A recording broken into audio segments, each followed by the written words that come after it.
Hey everyone, and welcome back for another deep dive with us. Today, this one's pretty fascinating, I think. We're looking at how India is using local Hindi dialects when they name new laws. Oh, yeah. This is really interesting stuff. Yeah, I mean, legal jargon isn't usually the most exciting topic, right? Hmm. But this is about way more than just like the words themselves. This is about pushing back against colonial influence and kind of reclaiming their own cultural identity. Yeah. We've got some analysis here that argues this is like a major shift in how India views its own languages and legal systems. Yeah, it's really interesting how, for centuries, the legal system in India was shaped by these languages that a lot of people felt really disconnected from. Yeah. First it was English, obviously, under British rule, and then it was this really formal version of Hindi that, it drew so heavily from Sanskrit. Right. And you can imagine, trying to understand and navigate laws written in a language that just felt distant and elitist. Yeah. And that was the reality for a huge part of the population. So it's like they were being governed by a system that didn't even recognize their own languages as like legitimate. Exactly. Yeah. And that's what makes this move towards local dialects so powerful. Yeah. It's recognizing that all of this linguistic diversity in India is a strength, not something to try to erase or get rid of. I mean, yeah, it makes a lot of sense. Yeah. So it's obviously about more than just trying to simplify the legal language. Mm-hmm. What are some of the deeper implications of this shift? Well, one of the key impacts is accessibility. Okay. By using language that people actually use in their daily lives, laws become a lot more relatable and easier to understand. Right. So, imagine there's a law about water rights. And instead of using some technical term for irrigation, Yeah. they might use a word from the local dialect that's really specific to the traditional water management practices of that region. Oh, wow. And it just immediately makes the law more relevant to the people it actually affects. So it's like instead of feeling like this thing that's imposed from above the law actually becomes something that people can connect with, on a more personal level. Absolutely. It fosters this sense of ownership and participation. Okay. And this goes beyond just making the law easier to understand. This move has some really profound implications for India's cultural identity, too. Oh, how so? Well, many of these dialects contain these really rich histories and traditions that were kind of pushed aside during the colonial era. Oh, but By incorporating them into the legal system, it's like India is saying, we value these languages and we value all the knowledge that they represent. That's really cool. But wouldn't incorporating so many different dialects make things confusing? Yeah. Or lead to inconsistencies in how the law is applied? Yeah, that's a valid concern for sure. And it's something that legal experts are thinking about very carefully. Right. The goal is to strike a balance between, honoring all this linguistic diversity and making sure the law is still clear. This might involve, providing translations or offering legal guidance in multiple dialects, or even developing standardized interpretations of key terms across all the different regions. So it sounds pretty complex, It is. but it also sounds like it could have some big rewards. Exactly. This shift represents a really significant step towards decolonizing language and reclaiming their cultural ownership. And it's not just happening in India either. Wait, really? Are other countries doing similar things? Oh, absolutely. This trend of embracing all this linguistic diversity is getting bigger globally. Wow. Look at South Africa, for instance. Okay. They've got 11 official languages now incorporated into their legal framework. And a lot of those are indigenous languages that were really suppressed during apartheid. Oh, wow. And Kenya has adopted Swahili as a national language, and it's really promoted unity and cultural identity after they got independence from British rule. So it's like this global movement Yeah. to reclaim language and identity after centuries of colonial influence. Well, let's bring it back to India for a sec. How do you think this shift is impacting how people actually relate to the legal system itself? Does it really make a difference when you see laws written in a language that you understand? Oh, it absolutely does. Yeah. Especially for people in rural areas. For them, laws written in English or formal Hindi felt like something that was forced on them by some distant authority. Yeah, I can see that. But seeing those same laws in their own language, a language that reflects their culture and history, creates this feeling of connection and ownership. So it's not just about being able to understand the law. It's about feeling like it belongs to them. Precisely. And that sense of ownership can really impact people's willingness to engage with the legal system and even to follow the laws themselves. Do you think that could lead to, greater compliance with the law? Maybe. If people feel like the laws are written for them in their own language, would they be more likely to follow them? That's a really fascinating question, and it's something researchers are looking into. There's more and more evidence that when people feel a sense of ownership over the laws that govern them, they're more likely to see those laws as legitimate and fair. So this isn't just symbolic or about cultural pride. Right. It could have a real effect on how the legal system functions in practice. Exactly. It's about creating a more just and equitable society. Yeah. And the shift in language is playing a big role in that. This is all really thought-provoking. But before we get too far into the potential impacts, I think we should talk about how ingrained these language hierarchies are. Oh, yeah.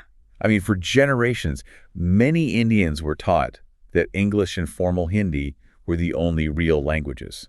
It's true. You're absolutely right. This is about undoing decades of what we call linguistic subjugation, the idea that certain languages are just better than others. So it's like they're breaking free from this mental block that was put there during colonial times. Yeah. People are finally able to see their own languages in a new way without that inherited sense of inferiority. Exactly. And what's amazing is that they're not using this shift to create new divisions. They're actually promoting unity and respect for diversity. They're taking something that was used to separate them and turning it into a tool for bringing people together. That's incredible. Yeah. It really shows the power of language to shape not just how we communicate, but how we view ourselves and our place in society. Absolutely. It speaks to the resilience and creativity of people, finding ways to reclaim narratives and create a more just and equitable future.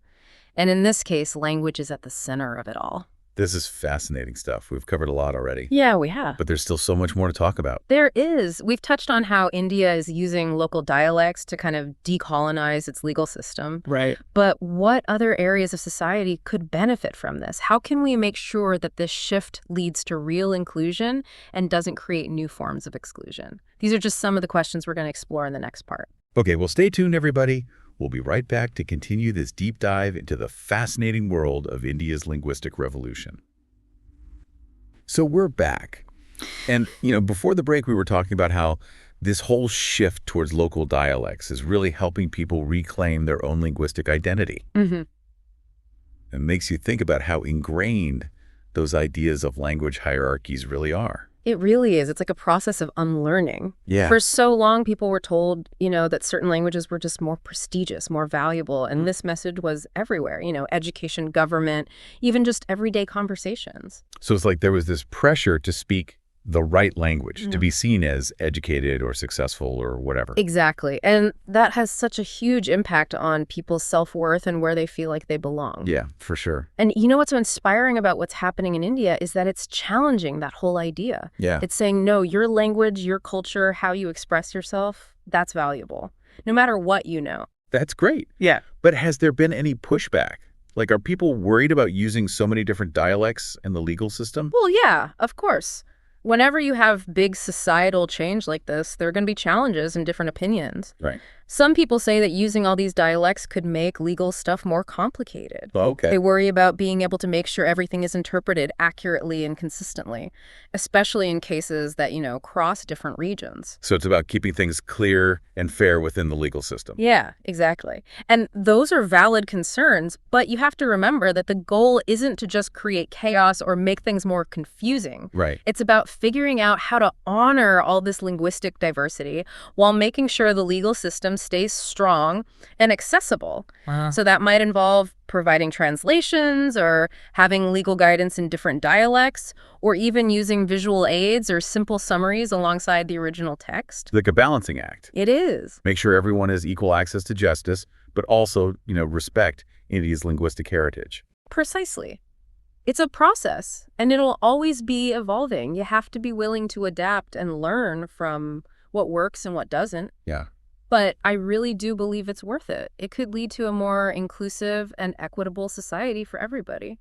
You mentioned earlier that embracing linguistic diversity is happening in other parts of the world, too. Can you talk a bit about what that looks like in other places that were colonized? Sure. We see it everywhere. Communities all over are starting to reclaim their linguistic heritage and push back against those colonial languages that were forced on them. Yeah. I mean, in North America, there's this huge movement to revitalize indigenous languages that were almost wiped out.